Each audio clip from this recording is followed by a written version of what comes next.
নিশ্চিতভাৱে সদৌ অসম আদিবাসী ছাত্ৰ সন্থা কেন্দ্ৰীয় সমিতিৰ নৱম ত্ৰিবাৰ্ষিক অধিৱেশন শোণিতপুৰ জিলাৰ ঢেকীয়াজুলি শ্বহীদ নগৰীত 8 আৰু 9 আগষ্টত অনুষ্ঠিত হৈছিল। 8 তাৰিখে প্ৰতিনিধি সভাই সমগ্ৰ অসমৰ আচাৰ জিলা সমিতিৰ যি প্ৰতিনিধি সভা আছে, এই প্ৰতিনিধি সভাই মোক পুনৰবাৰ সাধাৰণ সম্পাদক হিচাপে 3 বছৰীয়া আগন্তুক কাৰ্যকাল চলাই নিবলৈ যি দায়িত্ব প্ৰদান কৰিলে, মই সমগ্ৰ আদিবাসী ৰাইজক তথা আচাৰ জিলা সমিতিসমূহক মই ধন্যবাদ জ্ঞাপন কৰিছোঁ। আৰু আমাৰ যি 9 তাৰিখে তাত এটা বিশাল ৰেলী হ'ল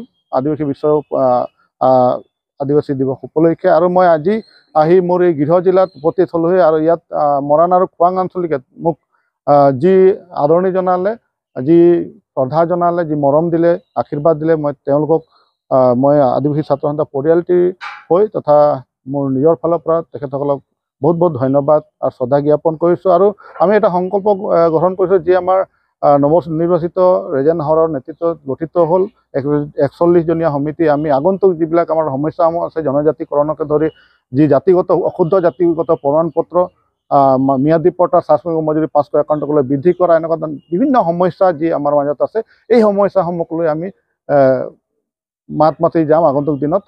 এই সমস্যাসমূহ সমাধান কৰাৰ দাবী উত্থাপন কৰিম চৰকাৰৰ ওচৰত। এয়া আমি সংকল্পবদ্ধ গ্ৰহণ কৰিলোঁ। আৰু আজিৰ পৰাই আমাৰ কাৰ্যসূচী চলি আছে বিভিন্ন জিলাই। আজি আমাৰ যি অশুদ্ধ কাষ্ট চাৰ্টিফিকেট, যিটো টি ট্ৰাইব, XT ট্ৰাইব বা লেবাৰ হিচাপে যি আমাৰ জাতিগত প্ৰমাণপত্ৰ দি আছে, আজিৰ পৰা আমাৰ কাৰ্যসূচী চলি আছে।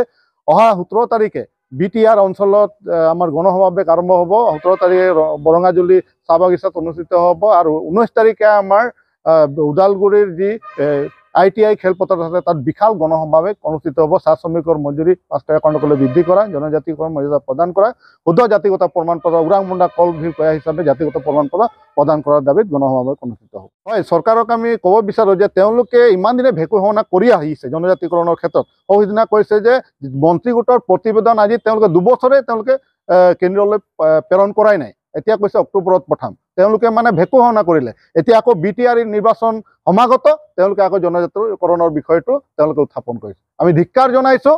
আৰু তেওঁলোকৰ যদি সঁচাকৈ আন্তৰিকতা আছে আদিবাসী জনগোষ্ঠীকে ধৰি 6 জনগোষ্ঠী জনজাতিকৰণ ক্ষেত্ৰত, শীঘ্ৰে তেওঁলোকে প্ৰতিবেদন কেন্দ্ৰলৈ পঠাওক আৰু শীঘ্ৰে তেওঁলোকে জনজাতি মৰ্যাদা আমাৰ আদিবাসীকে ধৰি 6 জনগোষ্ঠীক প্ৰদান কৰক। এয়া আমাৰ দাবী।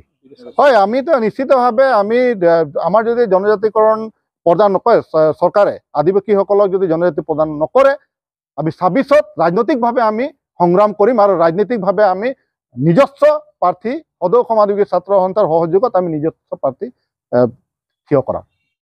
আমাৰ মাজত আজি সদৌ অসম আদিবাসী ছাত্ৰ সন্থাৰ সাধাৰণ সম্পাদকক আমি পাইছোঁ।